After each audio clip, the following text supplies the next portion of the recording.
Hello and welcome. I'm Laura Briggs with the Vegan Fitness Runner podcast, where I'll be talking all things running, health and fitness, and what it means to be an active vegan.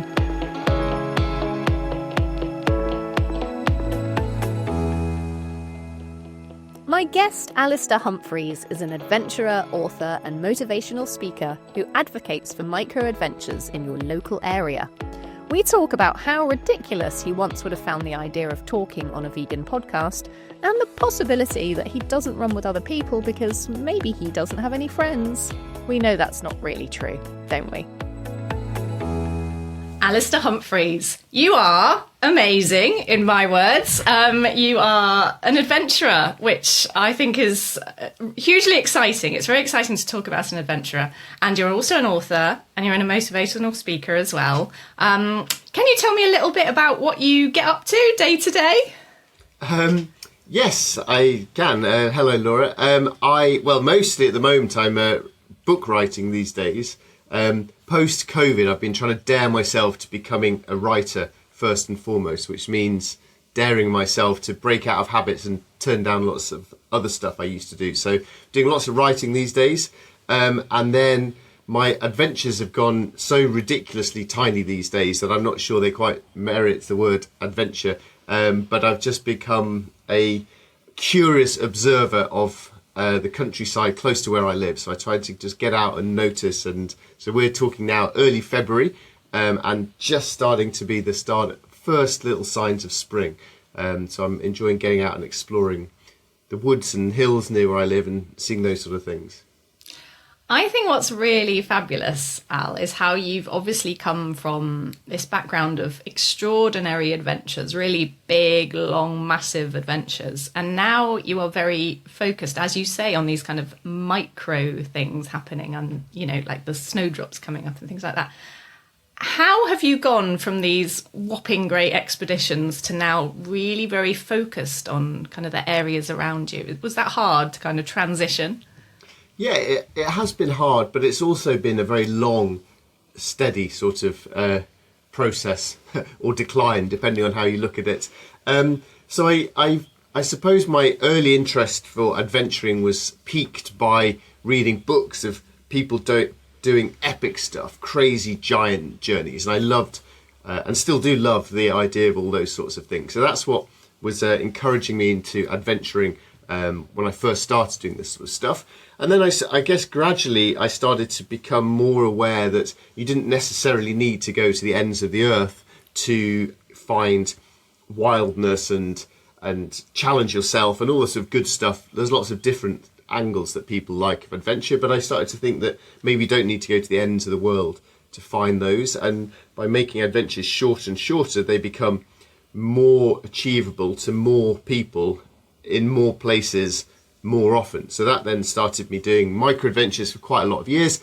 And then most recently, I've just gone uber small by spending a year exploring the single Ordnance Survey map that I live on. And I kind of thought that was quite a good idea, but I was also not sure whether it would just be really boring and claustrophobic for someone who's just sort of filled with wanderlust. But I actually, through that process of deliberately constraining myself for a year, I started to learn just how little I actually knew of where I live and how little I paid attention to anything. It's like I'd been walking around or running around with blinkers on for decades. So that was my sort of latest shift towards just trying to pay more attention and to be more interested in more things. And if you're interested in something, it becomes interesting, and that then applies to even the tiniest of little things. And suddenly I find myself not needing to disappear off around the planet for months on end for thousands of pounds, and you can find stuff much closer to home. And I suppose we all have an element, I think, where we live. We don't tend to know a huge amount about it, do we? And certainly from my perspective, the word adventure meant something very beyond my reach. You know, I always thought other people did adventuring. That was something that was, you know, like you said, the edges of the earth, you know, things that were just not accessible to the average person. But what these micro adventures and what you're describing now, what they allow people is to understand that adventure is for everybody, isn't it? And we actually do miss out so much if we don't explore our own home areas. Yes, yeah, definitely. So when I first got into adventure through reading lots of explorer books, I definitely thought, oh, that's what those sort of people do, not me. And then I, for whatever reason, managed to get myself go off, do big adventures. And I guess I kind of joined their club. I was like, oh, this guy who does massive, epic stuff. But I still felt that, for me, adventure was not something that happened here. It was something that happened over there, and ideally as far away as possible. And if I think back on my life, I think when I was young, I thought where I lived was incredibly boring, which I suspect is fairly common to lots and lots of young people. And I just wanted to get away in order to have an adventure. But there's also, I think, you take where you live for granted, or you just think there's time to do it later, or you just don't.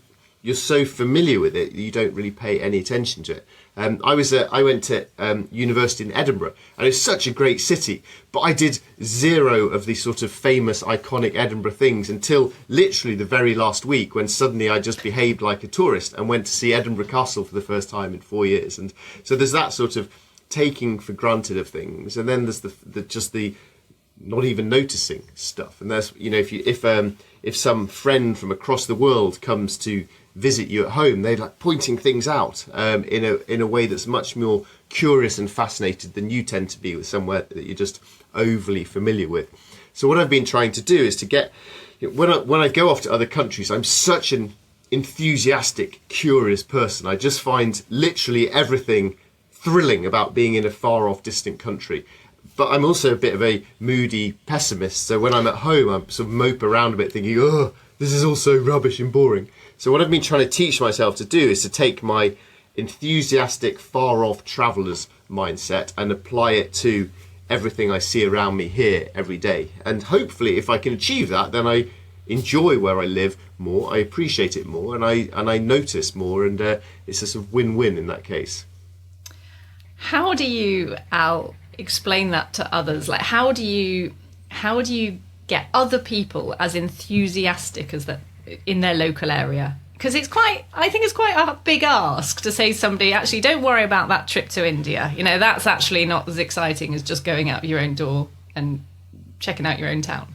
How do you do that? First of all, I don't think it's an either or. I think there's definitely place in the world for the adventure of a lifetime. That dream trip to India is a wonderful thing to dream of, to plan, to save up for, to earn, to look forward to. So that's great. But you're probably not going to be doing that tomorrow or this weekend or this month or maybe even this year. So then you have a choice. Until you have that adventure of a lifetime, what are you going to do? And my thinking is that you might as well just try and squeeze in a lifetime of tiny little adventures every single day until the opportunity comes for the big one. So it's not a this or that, it's an and, I suppose. It's like training for the big adventure. Like by training it and earning it day. And anticipating it, and that's all part of the pleasure of it, I think. And the way that we do adventure as well, it can be quite destructive to the environment, as we know, if we're taking aeroplanes and the way we kind of, the kit up and what we're eating, all the rest of it. The kind of adventuring that you're promoting now is a lot more sustainable, isn't it? How important is environment to you? Well, the environment's very important to me now, but I think it's important to say that it didn't used to be very important to me at all. So in my early days of travelling around the world, I loved it. I loved going to these wild, beautiful places, but I paid zero attention to my own impact on them. And I think I suppose there's two things at play here. There's my own journey, as you would say, and there's also just the moving of the conversation of society in general. So, for example, when I cycled around the world, that was from the years 2001 to 2005, and I went the whole way around the world by bicycle. I crossed the oceans by boat. This is a brilliant, green, environmentally friendly sort of adventure. If I did that today, I'd be doing a lot of smug virtue signalling about what a wonderful person I was. But back then, it didn't cross my mind. And what was interesting is that in all the interviews I did during that trip and after that trip, no one ever asked me about the environmental impact of what I was doing. So that just shows how the conversation has changed, which is fantastic, much needed, and probably much too late. But hey, at least it started. So there's the change in the general culture, and then my own awareness growing of the impact I was having. I was flying off to Greenland to go and trek across glaciers, fantastic stuff, but me jetting off there's wrecking the wild places that I love. And it started to really become very apparent to me that a lot of us who love wild places the most are also causing the most damage to them. And I found this a really annoying awakening, because I was quite enjoying jetting off to glaciers. It was great fun, but over time, I just started to think I needed to change. And so I've moved now to these much smaller, much more local sorts of adventures. And what's been quite refreshing to me is I worried that they were just going to be a bit rubbish. And I was going to be like a hair shirt martyr, having a miserable and rubbish time while everyone else was having fun in their helicopters. But actually, that hasn't been the case. I found local, small, slower, curious exploring to be really eye-opening and fascinating and fun and enjoyable and rewarding. And I don't see it as a worse way of traveling and exploring, just a different way. So that's quite a relief, I suppose, because I still want to be having fun. So yeah, my adventuring stuff started with zero awareness of the environment, and then I went through a phase of kind of being aware but not really caring because I was having so much fun, and then gradually the guilt and the awareness overtook all that and has changed me onto the path that I'm on now. What have been your best moments of local adventuring? What I've really enjoyed, to my surprise, is exploring and discovering the kind of places that I don't normally hang out. So for years and years and years, I've been running, biking, hiking, camping in all the sort of usual places that people like you and me enjoy going, hills, woods, forests, rivers, all that kind of usual stuff.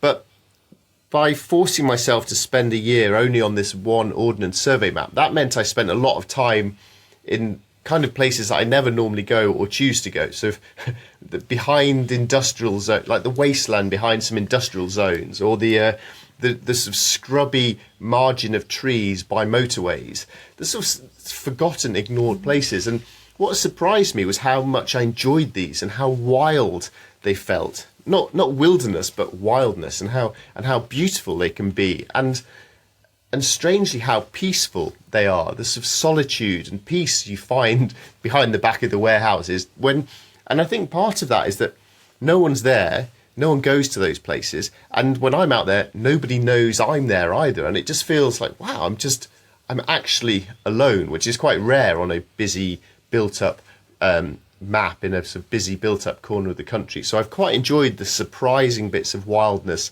and surprising solitude. And that's come through consciously going to not just the beautiful places with the trig points and the contour lines. Do you ever feel frustrated that more people don't know about these places? Do I feel... No, not really. I guess I feel maybe excited that they don't know them and that there's more to be discovered. So... I thought you were going to ask, do I feel frustrated about people just not caring or not doing anything, which is a totally different issue. So no, I think I feel quite positive and hopeful, and it's quite exciting to me to try and evangelise about the back of Tesco's car park to people. I kind of asked that question, I suppose, because the less people know about the places, right behind those factories and kind of on the hedgerows, and the less they do care, maybe. And so that possibly, and I'm asking you this now as a question, then possibly that is why they don't care about the litter that they're throwing out, or the fact that they're, littering the hedgerows with plastic bags or whatever. Do you think if more people knew that these little areas of wilderness existed, that they'd be more mindful?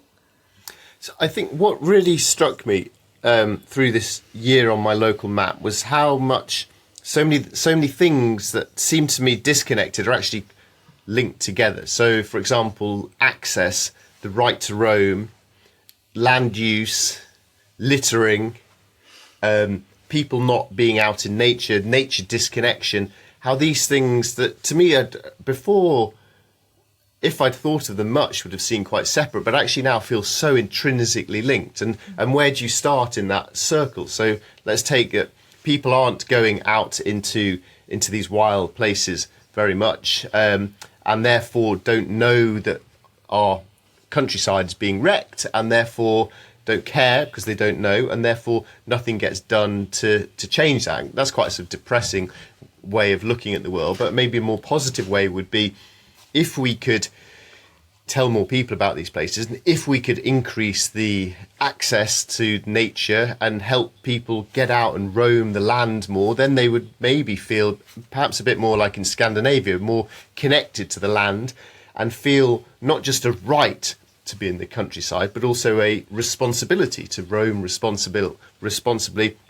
And I think once you feel responsible and you feel a connection to the land, you're much less inclined to wreck it by leaving litter or not caring through your other sorts of behaviours. So I think the more we can get people out into nature, the more people are going to care, and the more then people will be encouraged to take stronger actions.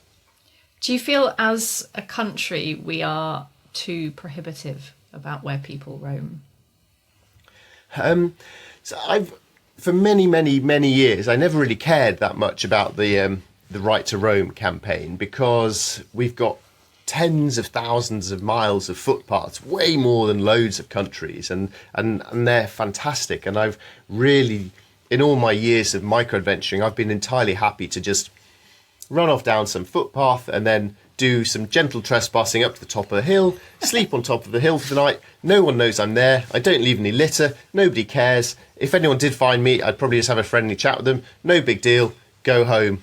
No dramas. But increasingly, I'm starting to think that the lack of access we have to the countryside is a deeper and broader and bigger issue than that. And it's connected to a few things. It's connected to what I was just talking about, our common sense of ownership and responsibility for the land. But I think there's also an element of holding to account here.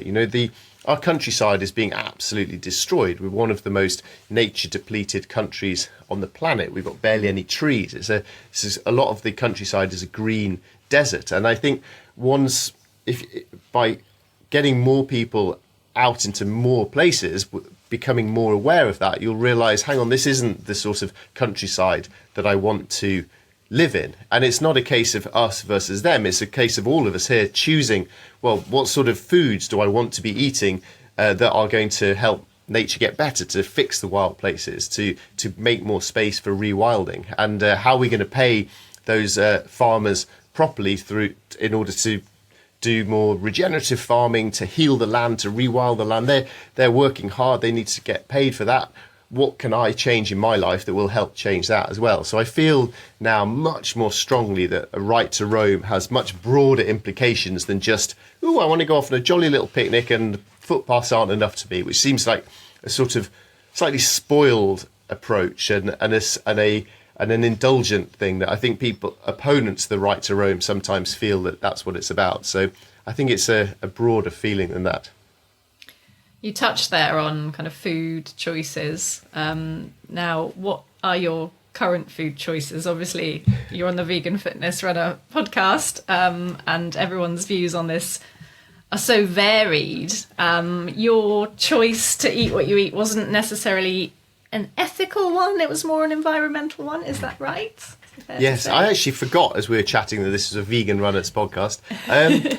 Which a bunch of years ago I'd thought, that is a ridiculous podcast. I'm not having anything to do with that. I'm not having anything to do with vegans. And just because you're a vegan, what's that got to do with running? That's ridiculous. So I'd have had very little interest in this a bunch of years ago. But I'm now vegan myself, of course I like to tell everyone at all opportunities, like all good vegans, when discussing how on earth I'm going to stay alive due to protein deficiencies. But my change in diet came about primarily through learning about land use. So learning how much of the planet is given over to farming. And I guess before I'd have thought, oh, well, that's no big deal. We've all got to eat. Never mind. But starting to learn about how different food choices use up just insane amounts of land. I think that single area, how much land does it take to make X amount of protein or calories? That single thing, once I started to read about that, I just thought, I can't eat in the way that I've been happily enjoying eating for so long. I just have to change. It's just completely and utterly nuts. And I see it as quite an exciting thing because there is so much land that we can free up in our countryside, so much that could be then rewilded, given back to nature, stewarded, without farmers losing any jobs, just by a bunch of us changing what we eat for lunch today. It seems like an incredibly simple, massive transformation that can be done. So, I'm now quite a big ranter about land use. I think that's really interesting that you just said, at one point, I wouldn't have had anything to do with this podcast. I think it's really important as well to say that on the podcast, I have had non-vegans on, because that's not what it's about. It's about discussion, isn't it? And I think this is really interesting because everybody's reasons for certain, the ways that they eat are so different and it's so diverse. And yeah, we are facing this extraordinary environmental crisis. And literally the biggest thing we could all do would be to change our diets. And yet it's just had this bit of a, the vegans, don't talk to the vegans kind of thing about it. And now everyone's going, oh, actually, do you know what? There's this big environmental thing. Maybe we should start considering it. It's becoming much more open to kind of talk to the vegans. And I find it hugely interesting. I haven't always been a vegan. I was a meat eater at one point. So I've been through that journey myself. And I find it really interesting talking to other people and how they arrive at that point. And it's becoming increasingly because of the environment, which is, if that's the way it's going to go, that's brilliant. That's a brilliant reason. And obviously you saying about land use is a massive one for you. When people say to you, why have you become vegan? Is that the reason you'd give, that it's the environment, it's the land use? Are there any other reasons, or is it purely environmental? So that's the primary one. And I think so when I'm talking to people, I always try and gauge whether they want a 10-second answer, a 1-minute answer, or the full rant. And I find it's a topic I really enjoy talking about now. But the emissions is a huge factor, really huge. But we tend to sort of ignore emissions generally in life because they're sort of invisible-ish, and you can blame BP or Shell or someone for emissions. So the emissions is huge, but I don't find that resonates with people as much as just it's literally the scale of continents that could be removed if people just change what they eat, and that just blows my mind that you could rewild areas as big as the USA, Australia, and Europe combined if everyone was just eating a bunch of beans. It's just completely fascinates me, and I find that quite exciting because to me that does seem really achievable, much more achievable than how the heck are we going to stop all aeroplanes flying, because I find that more complicated to deal with. So there's the climate, the emissions and the land use, and then if people are still listening, then I start to think about the ethics of animal eating, which is something that for my entire life I've willfully ignored because I really like chicken wings and cheese. So I've known about that sort of side of eating since I was a kid. So, but willfully chose to happily ignore it because I loved steak and burgers. But now that I have changed my diet and I'm still alive and I'm actually still really enjoying food, I now look on the ethical side of farming animals and of also of less overtly cruel things, like say milk is not maybe as cruel as killing a cow, but actually once you start to read into it, you think, wow, that is awful. And I do now feel that in 100, 200, 300 years time, we'll look back on the way we farm with as much horror now as we maybe look at that people used to have gladiators in the Colosseum to be killed for fun and games on a Saturday afternoon. I do now find the ethical side of it really appalling as well. But that has certainly been a lower kind level of came of later. Yeah. Do you think we are just too comfortable in modern society? Do you think that's part of the problem? The way we eat, the way we don't walk as much as we should, and all those things? I think there are a lot of baselines that we've just moved through. So you now think, oh, it's completely normal. I will have bacon for my breakfast and a chicken for my lunch and a cow for dinner, and that's completely normal. But people are not doing that in a lot of the world. Our grandparents weren't doing that in Britain. So I think there's a lot more assumption. We live way fancier lives than Henry VIII ever lived in his cold and drafty palace. So we live these incredible lives of total luxury, but we take that as being really, really normal. And what there's that day? Oh crikey! There's the day in the year, Overshoot Day. Overshoot Day is the day of the year that marks the point at which we have used up more resources for the year than the planet can regenerate in time. Right. So essentially, you're borrowing from our kids and grandkids and resources and things. And really poor countries, their overshoot day, well, it doesn't exist in the year. They're living in a sort of sustainable kind of way. But our overshoot day, I think, was in August last year. So from September, the rest of the year, we're borrowing from the future. Other countries are much worse than ours. I think somewhere in the Gulf, slander, somewhere like Bahrain or somewhere, their overshoot day is something like February, and the rest of the year they're borrowing from the future. It's obscene. But we don't realise that because we're just living what feels to us as being normal. So I can't remember what your question was, but yes, I agree. Have we got too comfortable, really, I suppose, is the question. Absolutely, completely too comfortable in our sort of material lifestyle. But I also feel that one of the reasons that I used to love big expeditions, and I suppose that still applies to going off and doing tough mountaineering things, running around mountains, is to try and grind back some simplicity in my life and some chosen voluntary suffering in my life to make my life look miserable for a while, if only so that when I go back home I will be hopefully grateful and appreciative for all that I have, although sadly that never seems to last very long. But that was definitely quite a motivating factor to my expeditions.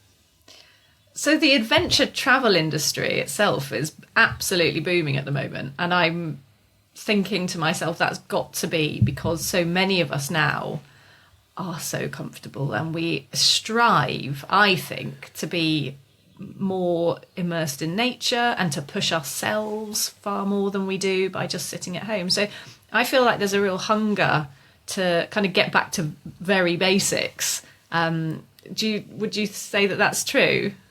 Yes, absolutely. I think that even as we all live very mollycoddled lives and scroll through Instagram for hours on end, I think within us there's a sort of yearning restlessness to do something different from that. And the irony is that things like Instagram are constantly showing you alternatives, aren't they? Look, you could do this, you could do this. So there is that, I think, a yearning for some change and some simplicity and some connection for sure. So you're on social media. It obviously has a place in our lives. Do you think social media can be a bit of a dangerous thing? Yeah, I think social media is a really dangerous thing, and I feel that I'm very much at the heart of this myself as someone who, I suppose, for the sake of this conversation, let's call me an influencer. So I put stuff on social media about sort of, hey, look at me, I'm this really cool guy, please buy my books, hey, I'm this really cool guy, please buy this raincoat that I'm sponsored to try and sell you. So I'm very much at the heart of this sort of influencer side thing. And one of the reasons that I've started to go through a change in my own life and behaviours, I suppose, was realising that the actions that I was doing were not just myself. So if I jump on my helicopter and go off to the mountain, that's brilliant fun. But if I then put that on Instagram, am I then persuading a load of other people to jump in helicopters, making my impact much, much worse? Then there's a sort of less tangible side as well, which is if I'm jumping in my helicopter going off up the mountain, sort of showing off what a wonderful life I'm having, does that make you, the viewer at home, just feel, oh man, my life sucks, and then sends everyone off down this spiraling despair of self-loathing and miserableness and depression, which I think it's very much responsible for. So I think there's all these factors to it. So the plus side, I suppose, and this is now me going to try to justify my existence, is that hopefully social media can also show, hey, look, you don't have to go around the world. Look, here's me having a cup of tea in my local woods. Maybe you can try that too. And what becomes extra beneficial then is when there's a broader range of people communicating these sort of messages. So not just me, the middle class, posh white guy saying, hey, look, have an adventure, but a broader spectrum of people doing stuff so that different people can see people like them having nearby nature and wildness experiences. And for a lot of people, the only way they will learn about nature and the outdoors and running will be through social media, because they don't grow up in that sort of environment themselves. It's not a normal thing for them. So in that sense, I think social media can be a really positive force for evangelizing. Like anything, there's pros and cons. Absolutely. And I think, I'm lucky like yourself. I've got nature outside the door. I live in Somerset, so countryside. But somebody in a city, for example, who doesn't have those experiences, I guess the only way that they're going to see those adventures, if they're not in a position to go and do them themselves, it is through social media, and was to learn about what's out there and perhaps to inspire them too. Is that what you strive to do? It's what I strive to do, but I've been very conscious of really failing at that. So 10 years ago, I wrote a book called Microadventures, which was full of loads of ideas of fun stuff to go and do close to home. And my real hope for that was that it would encourage people who enjoyed reading or watching big adventures but didn't really feel it was for them. My hope was that Microadventures would make it more accessible for more people. And I think it's worked well, but I've been really conscious that in the 10 years I've been banging on about Microadventures that I'm only ever really talking to people who are slightly interested in the concept already. I'm preaching to the choir in some sense.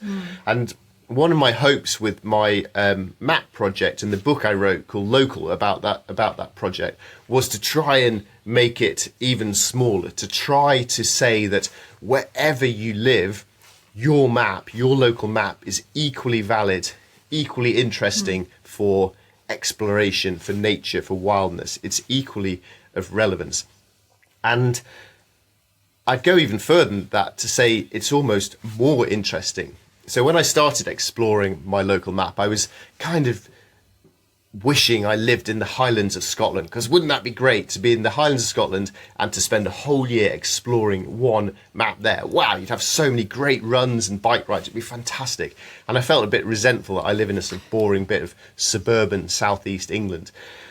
But as I've talked about earlier in your questions, my favourite parts of my map were these surprising little bits of wildness. So I think then this notion of trying to be a curious explorer and a runner or a hiker or a naturalist, whatever it is that floats your particular boat, is equally valid and applicable in towns and built up spaces. So my hope is that it comes down to your choice of the way you see things. Are you living in a city feeling glum that there's nothing around you, or are you living in a city and excited that round the back of there, this little thing is happening?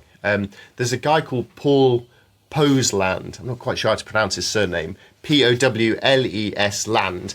And he lives on the River Roding in East London, which is really sort of built up part of the city. But he's the self-proclaimed guardian of the river, and he's just made it his mission to rewild that river and clean it up and look after it. And the sort of nature and wildness that he's been finding right there in the city, he finds really uplifting and rewarding. And so I think it's a bit of a choice, really, whether what wildness you can choose to find where you live.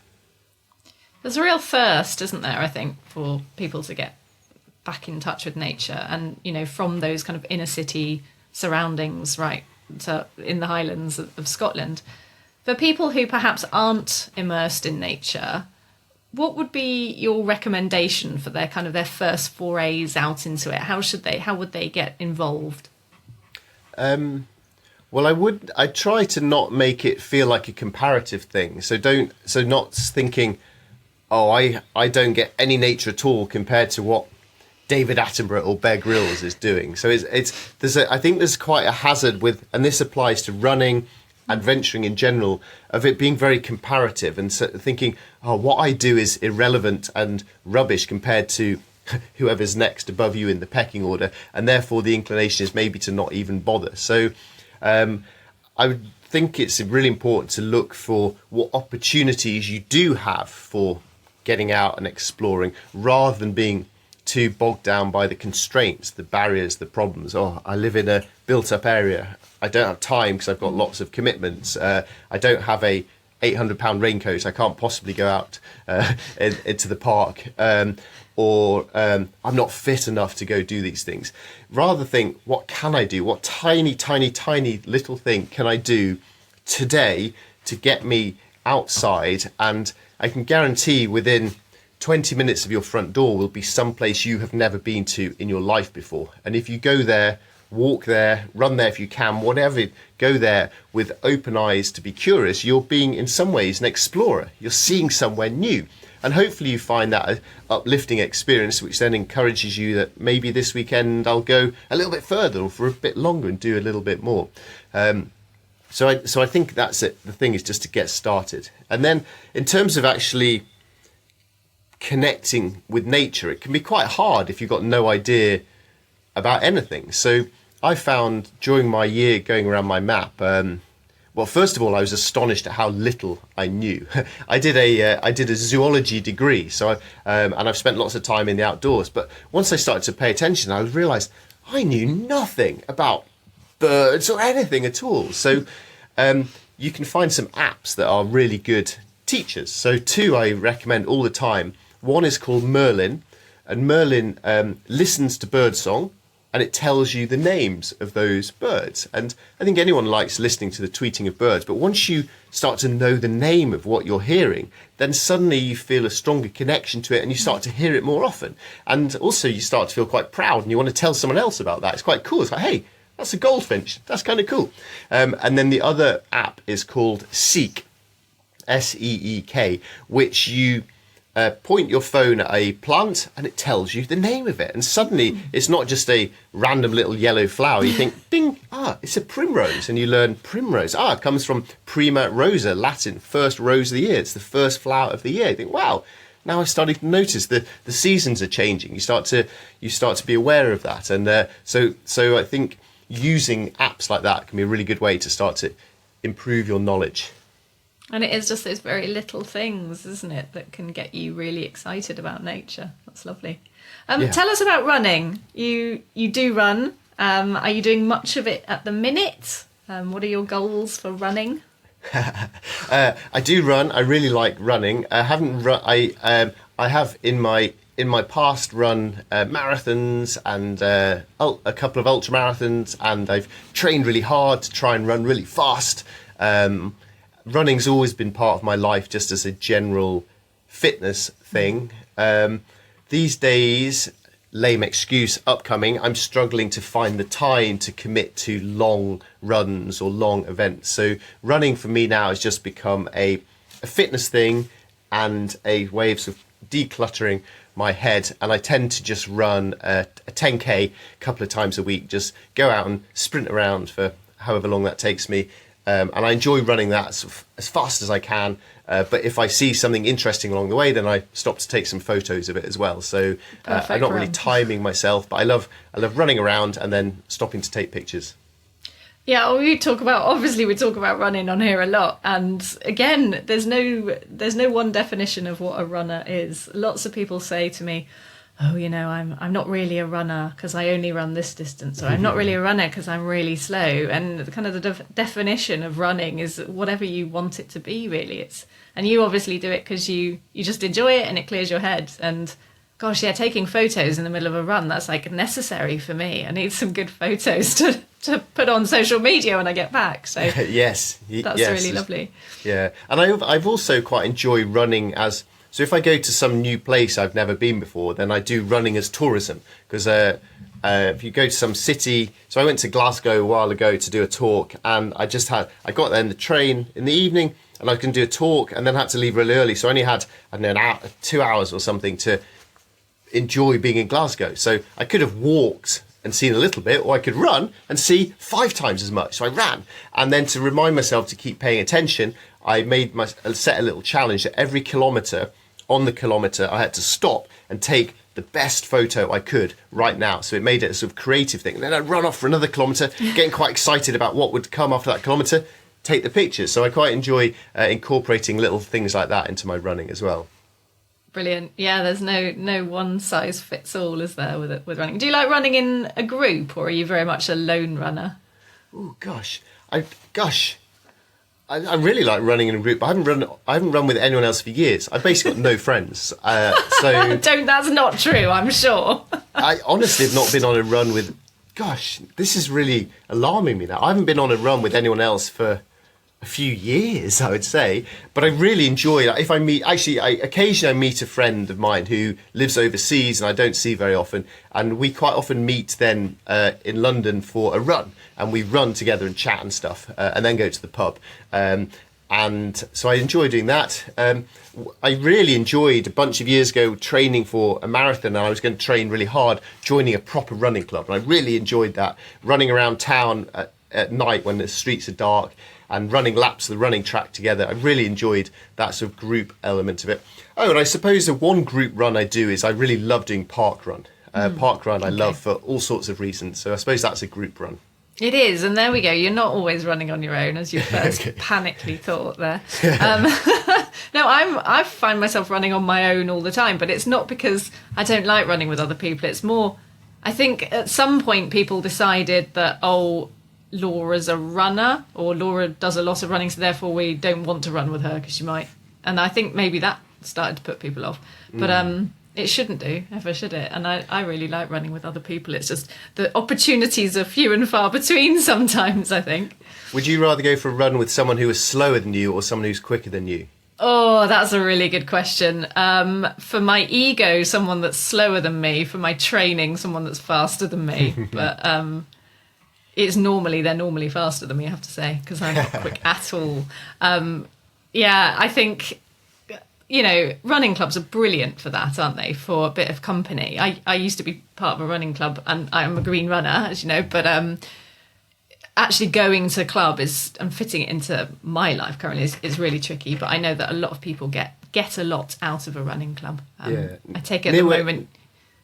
Sorry to interrupt you. Near where I live, there's some sort of women's running group. I don't know who they are, but I see them at a certain time each week, all running with their sort of high vis and flashy light things on, and they are very much definitely not runners at all. They are very much not that. But when I go past them, I feel really sort of emotionally, vicariously proud. It's like, yes, go for it. And I can never quite decide whether I want to give a little beep of my horn to encourage or whether that's just annoying. So I generally don't. But I'd feel say really, don't.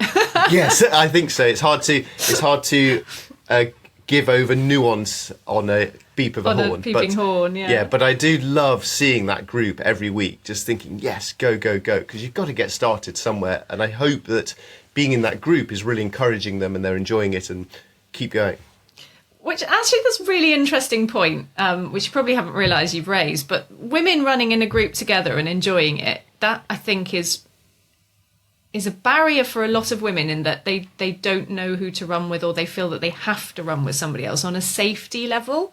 So when we come to talking about adventures, and I don't know how you feel about this, as a man and going off and doing an adventure by yourself, probably you don't really give too much thought to the safety aspects of it. But I would imagine that a woman, or I certainly would, doing the same adventure on her own, would probably be thinking a lot more about kind of physical safety and well-being. Is that something that kind of crosses your mind, or do you think about that for other women and how they might prepare differently for an adventure?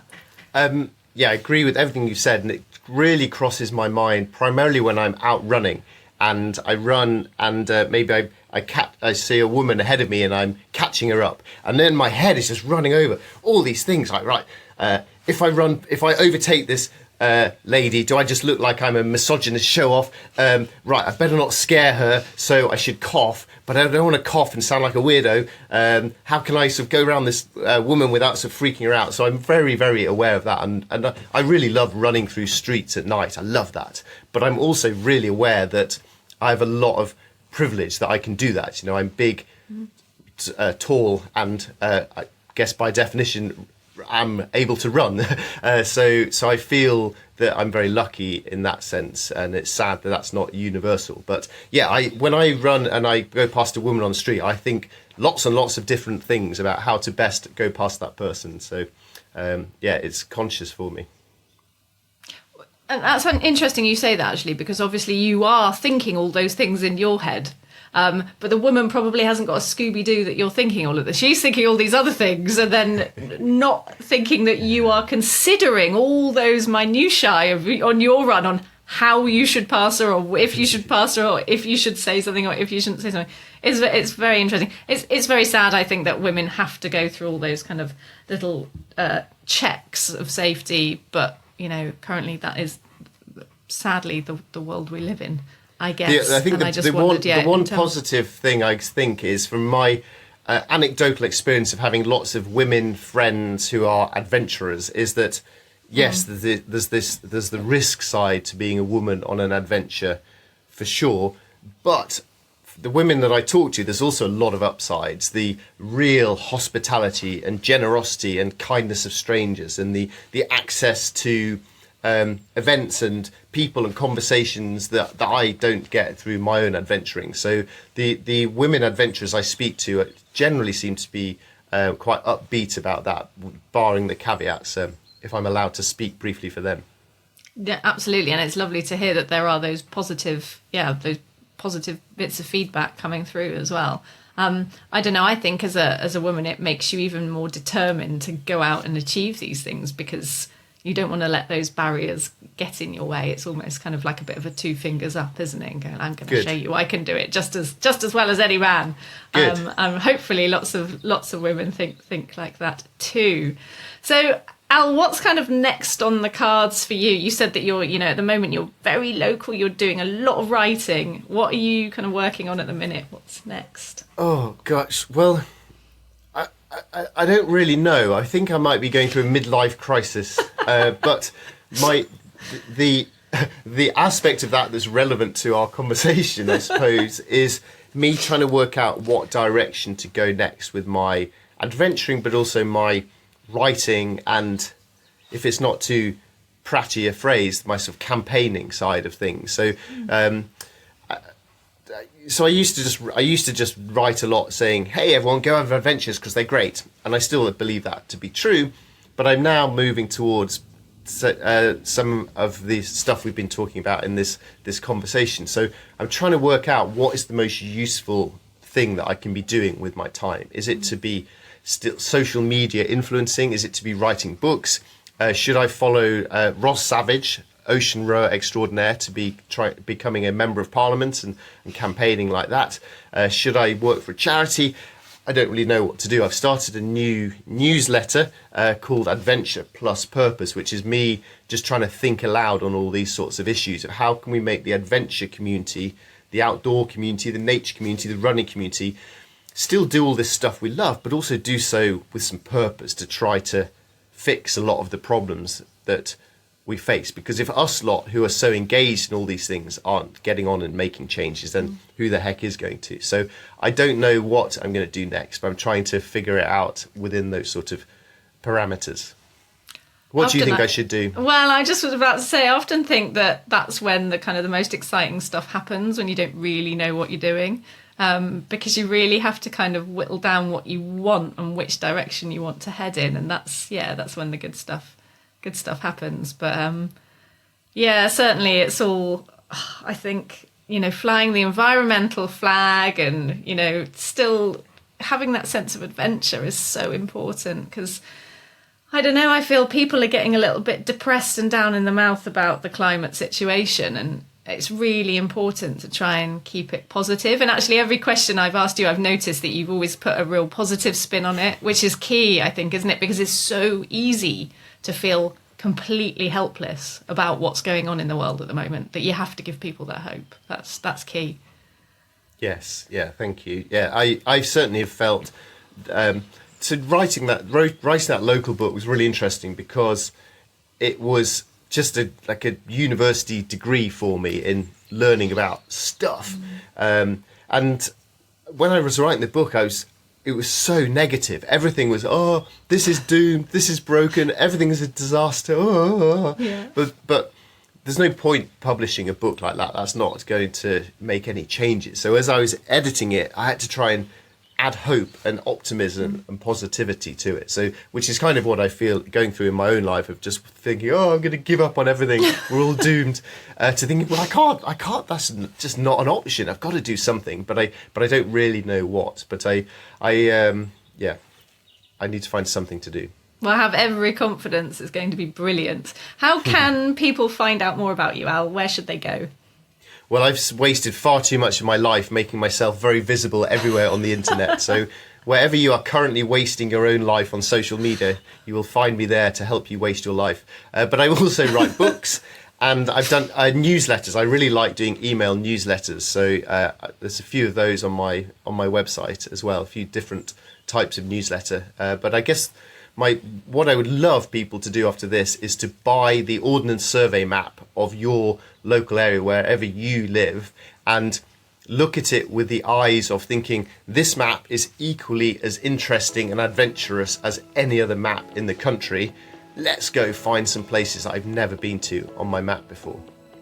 I love that. I'll have to dig out the old OS and have a go myself. Al, it's been absolutely lovely talking to you. I really appreciate your time. I'm really looking forward to hearing about where your adventures take you next. Thank you. Brilliant. Thank you for having me, Laura. I've enjoyed it. Anytime.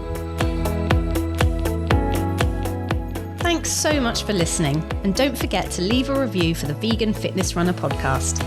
Please subscribe if you don't want to miss an episode. And remember, you can find out more about all my guests and further information on all the topics covered over on the website veganfitnessrunner.com. Thanks again, and bye for now.